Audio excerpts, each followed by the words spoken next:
जंग जीतना क्या वाकई की दुनिया में इतना इम्पैक्ट रखता है कि ये बात हो रही है कि जैसे ही मार्का हक पाकिस्तान ने जीता और उसके बाद दुनिया का जो रवैया है वो एकदम बदलता हुआ दिखाई दिया।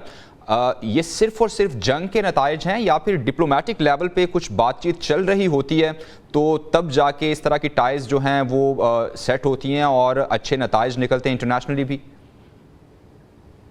देखिए, इसमें बहुत सारे महरक़ात शामिल हैं। इसमें सिर्फ जंग जीतना एक खाली महरक़ नहीं है, बल्कि और बहुत सारी चीज़ें। सबसे देखिए कि पाकिस्तान और भारत किया जाता था इस जंग से पहले, तो पाकिस्तान को समझा जाता था कि वो तो भारत के सामने कोई चीज़ ही नहीं है। जो वो हवा बनाया हुआ था, उसको में चाइना की मैसेंजर के तौर पे तैयार किया जा रहा था। को तो ये बताया पाकिस्तान, ये बांग्लादेश, ये म्यांमार, ये सब आगे कुछ भी नहीं है। तुमने तो चाइना को चैलेंज उसके सामने खड़ा होना है। तो एक फैक्टर ये था कि जो मवाद बेसिकली भारत और पाकिस्तान किया जाता था, पाकिस्तान कोई नहीं थी, तो इसलिए लोग ये एक्सपेक्ट नहीं कर रहे पाकिस्तान किस तरह से रिस्पॉन्ड करेगा और पाकिस्तान भारत को कितनी मार लगा सकेगा। उसके अलावा आप देखिए कि भारत का अपना इमेज ओवर द पीरियड हुआ है। 2019 से 2025 के बीच में एक बहुत बड़ा चेंज आया है दुनिया की सोच में। वो इसलिए ओवरसीज टेररिज्म में पकड़ा गया और गवर्नमेंट लेवल पकड़ा गया। ये नहीं कि उसके कोई लोग थे जो प्रॉक्सीज थे या कोई और तंजीमें थी जिनको कोई सपोर्ट कर। भारत हमारे मुल्क में बीएलए के थ्रू टेररिज्म करवा रहा है या टीटीपी के थ्रू करवा रहा है, तो ऐसे नहीं था, बल्कि भारत खुद अपने लोग कर रहा था। कनाडा में, यूएस में, ऑस्ट्रेलिया पे पकड़ा गया और उनकी हुकूमतों ने वो दस्तावेजात, ये चीजें थी। उसके भारत कर रहा था, पाकिस्तान उसको आप कह रहे हैं डिफरेंट अवामिल जो है इसमें जिस वजह से पाकिस्तान को ये कामयाबियां हासिल हो रही हैं। ठीक है ब्रिगेडियर साहब, सॉरी जी बोलिए, मुकम्मल कीजिए। एक मिनट मुझे देखिए, सबसे बड़ा ये जो झूठ का बयानिया बनाया गया ना कि बिल्कुल जो एक्सपोज हुआ है पूरी दुनिया में यकीनी तौर पे। ब्रिगेडियर साहब ये बताइएगा कि कुछ अर्सा पहले ही ये बहुत तनकीद होती थी पाकिस्तान दुनिया में जो है ना आइसोलेट हो चुका है और पाकिस्तान के जो डिप्लोमेटिक टाइज़ हैं वो इतनी अच्छी नहीं है, इंटरनेशनल रिस्पांस जो है सुपर पावर के साथ अच्छा नहीं है, वेस्ट जो है उसके साथ ताल्लुकात अच्छे नहीं हैं। एकदम से ऐसा आप जिस तरह बात कर रहे थे रेयर एडमिरल साहब भी, आप कैसे इसे एनालाइज करते हैं कि जो एकदम से शिफ्ट आया और एक ना सिर्फ पाकिस्तान की टाइज बेहतर हुई हैं लेकिन ये भी नज़र आ रहा है कि भारत की जो इंटरनेशनल टाइज थी या इंटरनेशनल जो रिलेशंस थे वो एकदम से बहुत ख़राब हो गए हैं। आप इसको कैसे एनालाइज करते हैं? जी हाँ, मेरे ख्याल में देखें कि बहुत सारे फैक्टर्स हैं और दुनिया समझती थी कि जो इंडिया है रीजन में, इंडियन ओशन रीजन में नेट सिक्योरिटी प्रोवाइडर है और इंडिया खुद भी समझता था we are the natural leaders हैं, यहाँ पे भी हम डिक्टेट कर सकते हैं। That was one thing. Second ये था कि दुनिया ने, अमेरिका ने उनको वो यहाँ पे एज ए काउंटर बैलेंस के तौर पर रखा हुआ था अगेंस्ट चाइना। फिर एक क्वाड के मेंबर भी थे और इस और दूसरे चाइनीज को टारगेट करवा रहे थे।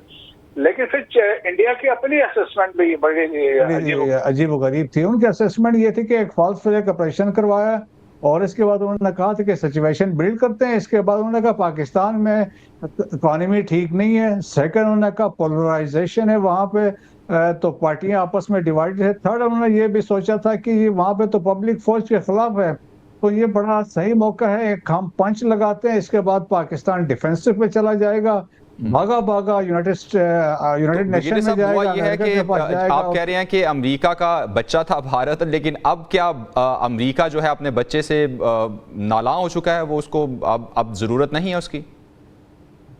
जिस बच्चे पर, जिस घोड़े पे उन्होंने शर्त लगाई थी वो घोड़ा धड़म से गिर गया, वो पाकिस्तान के सामने 4 दिनों में लेट गया।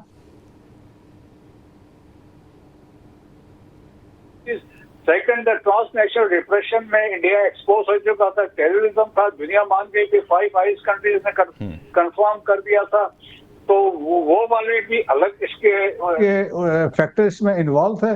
सो उसके अलावा उन्होंने देखा कि पाकिस्तान, जिसको वेस्टर्न कंट्रीज भी अंडर एस्टिमेट कर रहे थे, कन्वेंशनली पाकिस्तान की पावरफुल नहीं है, लेकिन कन्वेंशनली पाकिस्तान ने साबित किया। और देखें कि इसमें स्पेशली क्रेडिट जाता है मिलिट्री लीडरशिप को, जिन्होंने बोल्ड डिसीजंस लिए हैं और स्ट्रेटेजिक कंसेप्ट उनके क्लियर थे, क्लैरिटी थी, और जिस तरीके से रिस्पांस किया और डरने से कहा कि जब हम जवाब देंगे तो दुनिया को पता चलेगा। जहां इन्होंने 9 टारगेट सेलेक्ट किए थे, वो भी तमाम सिविलियन टारगेट्स थे, पाकिस्तान ने 26 टारगेट्स सेलेक्ट किए हैं और इनके स्ट्रेटेजिक टारगेट्स थे। और फिर जिस तरीके से हमारी एयरफोर्स एक्टिव थी और हमारे फतेह-1 फतेह-2 मिसाइल थे, और उससे दुनिया भर में एक मैसेज गया कि पाकिस्तान जो है ये तो एक पावरफुल कंट्री है, conventionally nuclear capabilities. So that's why दुनिया का, उसके बाद से आप देखिए दुनिया की जो सोच थी उसमें तब्दीली आई, और पाकिस्तान ने जब अपना आप को एस्टेब्लिश किया, रेलिवेंसी अपनी लाई साउथ एशिया में, तो अमेरिका का प्रेसिडेंट का कहा जाता है वो बहादुर लोगों को पसंद करता है।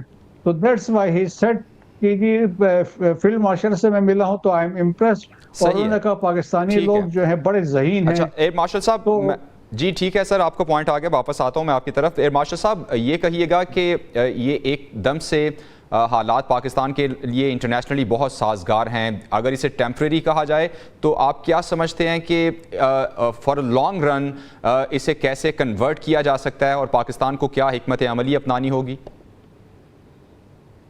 देखिए, आपको ये देखना होगा कि दुनिया में कौन से कंट्री रेलेवेंट होते हैं फॉर बिग पावर्स, उनके अंदर क्या क्वालिटीज होती हैं कि उनकी रेलेवेंसी हो। 2 ही फैक्टर होते हैं जी। एक तो ये कि योरसेल्फ आप एक बहुत डेवलप्ड कंट्री है, ठीक है, आपकी इकोनॉमी बहुत स्ट्रांग है, दुनिया का आपको आपकी रिसर्च से फायदा मिल रहा है, आप दुनिया को प्रोवाइड कर रहे हैं। दूसरा तरीका ये है, दूसरी वजह ये होती है कि आप उनके अपनी कोई लोकेशन, स्ट्रेटेजिक लोकेशन ऐसी है कि जिसमें वो आपसे अब कोई फायदा उठा सकते हैं। जैसे कोल्ड वॉर में अमेरिका ने हमसे फायदा उठाया था। अब ये हमें अपनी तरफ देखने की जरूरत है कि अगर ये हालात बदले हैं तो क्या हमारी कोई हालत में ऐसी कोई खास तब्दीली आई है कि जिसकी वजह से दुनिया हमारी तरफ से बदल गई है और एकदम एक नया एटीट्यूड आ गया है, और क्या ये एटीट्यूड पूरी दुनिया की तरफ से आया या सिर्फ अमेरिका की तरफ से आया है? सो ये चीज हमें देख के हमारे हुक्मरानों को बड़े गौर से इस पे चलने की जरूरत है कि ये कोई एक इसकी वजह से कोई एक टेम्परेरी फेज ना हो। अब हमें इसको कन्वर्ट करना है। अच्छा, हम इसको ऑलरेडी कन्वर्ट कर रहे हैं कई चीजों में। आपने देखा होगा कि हमने तजारती तौर पे भी कुछ ऐसी फील्ड चुनी है जिसमें हमारे इंटरेस्ट जो है वो दोनों के कोइंसाइड कर रहे हैं। हमने एक बड़ा अच्छा बैलेंसिंग एक्ट रखा हुआ है between America and China. China के साथ हम उसके सीपेक और हमारे उसके साथ बेशुमार दूसरे और प्रोजेक्ट्स हैं जो चल रहे हैं और हमेशा चलते रहेंगे। तो सर ये बैलेंस पाकिस्तान के लिए कायम रखना काफी मुश्किल नहीं होगा, चूंकि दोनों जो बड़ी ये ममालिक हैं ये दूबदू हैं एक दूसरे से? लेकिन जब तक ये हम रख सकते हैं तब तक तो रखिए ना। जब हमारे पास एक बैलेंस, एक चूज करने का टाइम आएगा तो मेरे ख्याल में उसमें चॉइस कोई नहीं है। हम सबको पता है कि हमें किस तरफ जाना चाहिए। सही। और अगर हम उस तरफ नहीं जाएंगे तो फिर हमारे लिए एक बहुत बड़ी मुश्किलात खड़ी हो सकती हैं, क्योंकि हमें खित्ते की डायनामिक्स को देखना है कि हमारी लोकेशन क्या है, हमारे पड़ोस में कौन है, उस लिहाज से। लेकिन जब तक ये बैलेंसिंग एक्ट चल सकता है तब तक तो हमें इसको मेंटेन करना चाहिए।